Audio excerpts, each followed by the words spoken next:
Baik, selamat siang Bapak Ibu sekalian. Terima kasih atas kesempatannya. Kami dari kelompok 4 akan membahas tentang domain diklat Final Project 0 dengan anggota Pak Agil, Pak Rido, Pak Ei, dan saya sendiri Bella.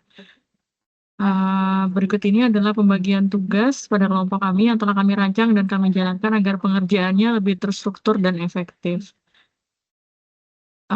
Adapun timeline project ini sudah memasuki ke tahap ketiga, di mana kita melakukan pendetailan kebutuhan data model IR dan juga mendefinisikan kebutuhan lain yang terkait dengan sistem basis data.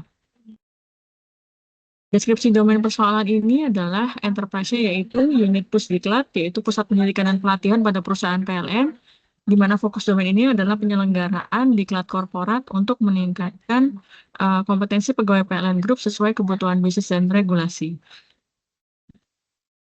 Kaitan domain persoalan dengan domain lain adalah pada domain kepegawaian, di mana diklat korporat ini bergantung pada data kepegawaian, di antaranya profil karyawan sampai dengan data kinerja, dan data tersebut digunakan untuk menentukan peserta diklat, membuat learning pad. Data kinerja dapat digunakan untuk mengetahui pelatihan yang dibutuhkan oleh pegawai. Selanjutnya adalah domain perencanaan pusdiklat, di mana hasil diklat mempengaruhi talent pool, succession planning, dan KPI.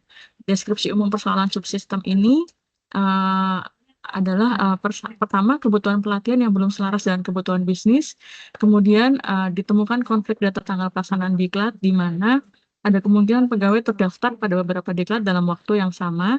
Kemudian yang ketiga, data peserta yang tidak konsisten antar unit, penyebabnya adalah tidak update data peserta diklat. Dan yang keempat adalah pelatihan yang diusulkan belum mempertimbangkan prasyarat pelatihan yang harus diambil sebelumnya.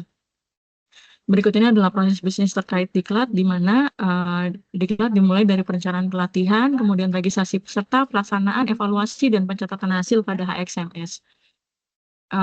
Berdasarkan DM Book 2 Data Management Framework, Data Governance Organization memiliki Chief Data Officer dan Chief Information Officer.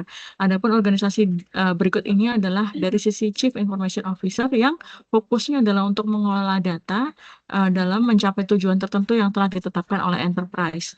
Operating modelnya bersifat centralized dikarenakan proses bisnis terkait pengaturan manajemen data bersifat terpusat di PLN pusat. Selanjutnya, organisasi berikut adalah organisasi terkait Chief Data Officer yang fokusnya adalah memastikan bahwa data dikelola dengan baik. Selanjutnya bisa disampaikan oleh Mas Ridho, silakan. Baik, terima kasih Bu Bella. Selanjutnya izin melanjutkan terkait kebutuhan data untuk domain persoalan yang sudah dibahas sebelumnya. Oke, ada beberapa entity dan atribut. Yang pertama ada entity person, ada penugasan, rencana diklat, pelaksanaan diklat, katalog pembelajaran, instruktur, kategori pembelajaran. Next, Mbak Bella. Lalu ada admin, ada pengguna, materi, evaluasi diklat, item evaluasi, fasilitas, dan juga nilai. Next, Mbak. Oke, selanjutnya ada terkait IR model level konseptual. Nah, dalam perancangan sistem pusdiklat dibutuhkan permodalan data yang mampu mempresentasikan hubungan antar entitas secara jelas dan juga terstruktur. Nah, salah satu pendekatan yang digunakan adalah IR model konseptual yang berfungsi untuk menggambarkan kebutuhan data pada tingkat paling tinggi sebelum masuk ke tahap desain fisik basis datanya. Nah, model ini tidak hanya berfokus ya pada entitas internal pusdiklat ya, seperti terlihat pada sebelah kanan atas, tetapi juga memperhatikan integrasi data dengan bidang lain. Nah, beberapa data master yang penting yang diambil dari sistem eksternal antara lain ada master pegawai, master jabatan, dan juga master organisasi. Nah, data tersebut kemudian menjadi acuan utama dalam proses pengelolaan kegiatan pusdiklat, seperti penjadwalan diklat, pencatatan peserta, pengelolaan instruktur, hingga pelaporan hasil kegiatannya juga. Nah, dengan adanya IR model konseptual, alur hubungan antar entitas dapat divisualisasikan secara menyeluruh, sehingga memudahkan proses analisis komunikasi antar tim, serta memastikan konsistensi data ketika sistem pusdiklat diimplementasikan. Oke, selanjutnya terkait DFD akan disampaikan oleh Pak Agil. Silakan, Pak. Ya baik, saya akan menjelaskan terkait dengan data flow diagram. di mana untuk menceritakan adanya alur data dari proses bisnis ke proses bisnis lainnya. Pada case ini kita bisa lihat dari data mutu kinerja, di antaranya ada data untuk membentuk kebutuhan organisasi, bahwa organisasi tersebut harus berjalan atas dengan kinerja yang diterapkan pada rencana jangka panjangnya. Jangka panjang itu bisa diturunkan dalam program inisiatif program yang bisa digunakan datanya pada Human Capital Strategy atau HST untuk membentuk organisasi yang sesuai dengan kebutuhan tujuan organisasi. Kemudian terkait dengan data organisasi itu bisa digunakan kepada bagian Human Capital Development untuk mencari orang-orang yang tepat untuk mengisinya. Lalu data-data orang pegawai tersebut juga teradministrasi pada Human Capital Service. Kemudian pengelolaan bagaimana pelaksanaan kompetensi itu atau pengembangan kompetensi yang diberikan perusahaan kepada pegawai itu bisa dilihat dalam proses data, khususnya pada subjek area Pusdiklat.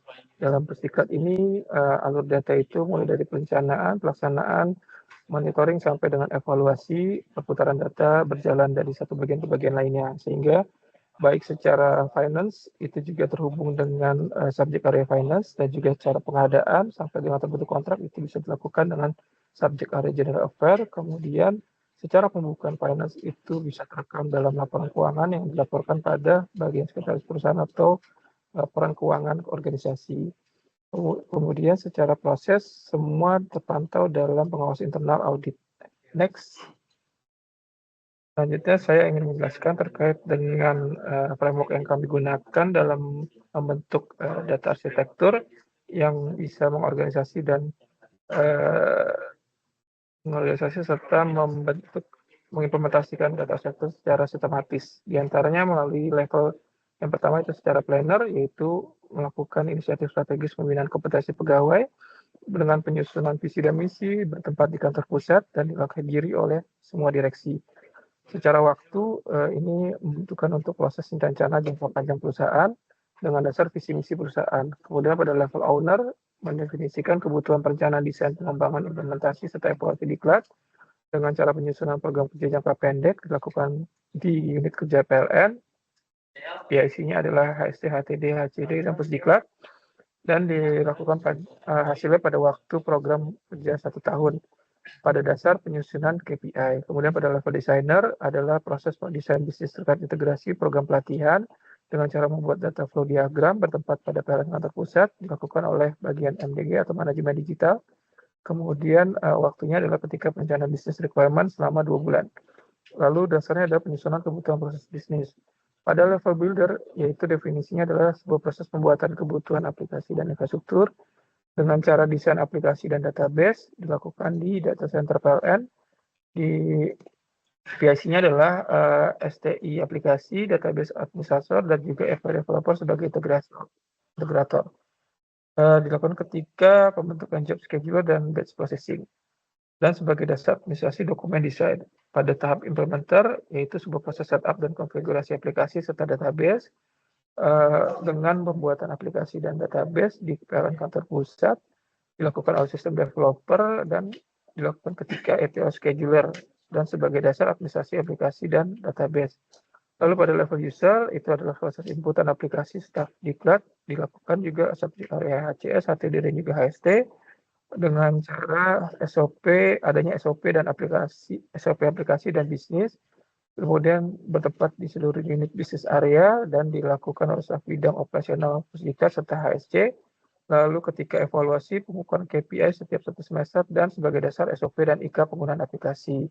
Untuk selanjutnya mungkin bisa dilanjutkan oleh Pak Eki. Silakan Pak Eki.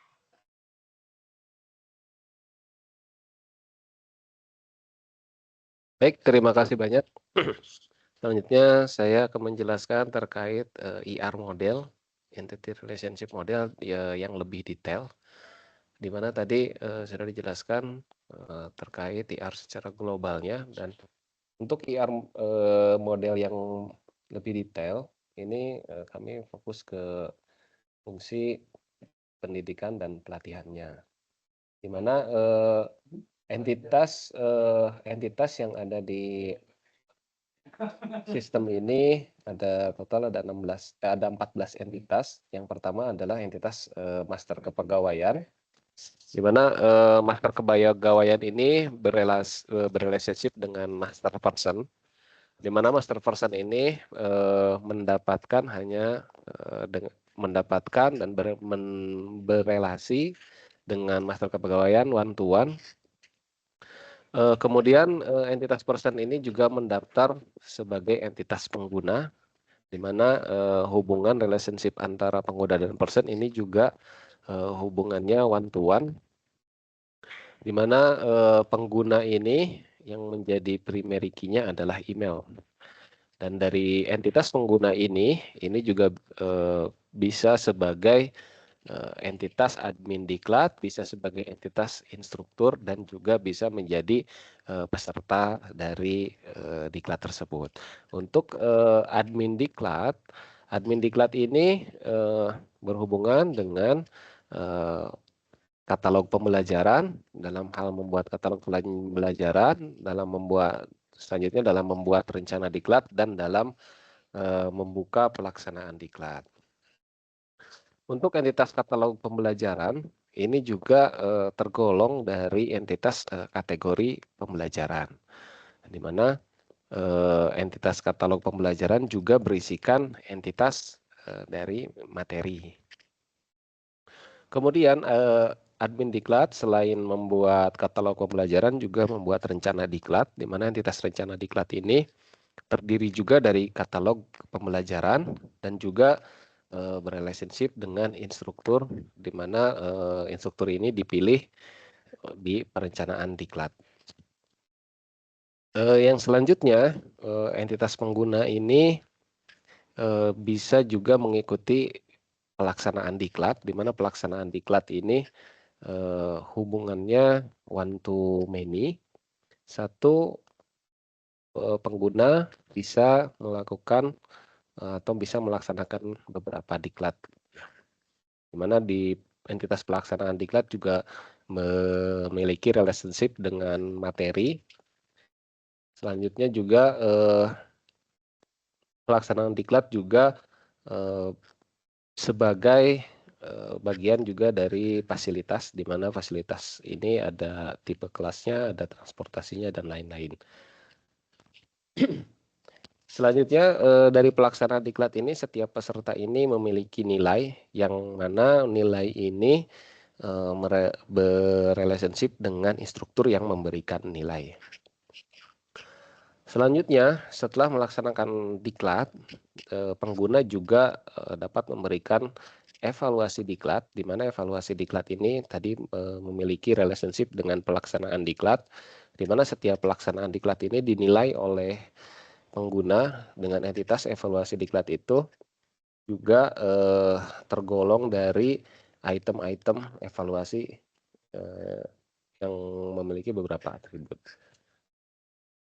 Oke, mungkin itu gambaran terkait IR model secara detailnya. Kemudian definisi dari sistem lain, di mana tadi dijelaskan di sebelumnya bahwa entitas kepegawaian ini memiliki relasi dengan bagian human capital services terkait pengelolaan karyawannya.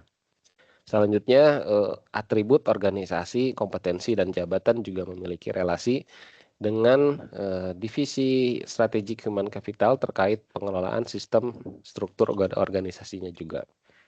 Kemudian entitas perencanaan dan pelaksanaan diklat juga berkorelasi dengan bagian rekrutmen terkait sistem pemilihan instrukturnya, lalu juga fasilitasnya, dan juga materinya.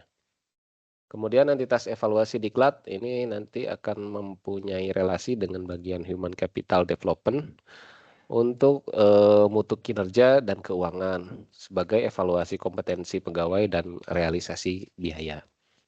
Mungkin itu yang selanjutnya adalah daftar referensi.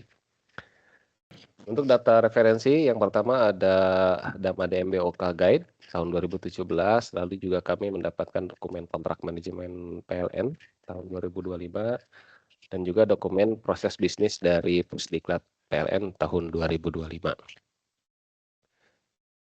Mungkin itu saja presentasi dari kami kelompok 4.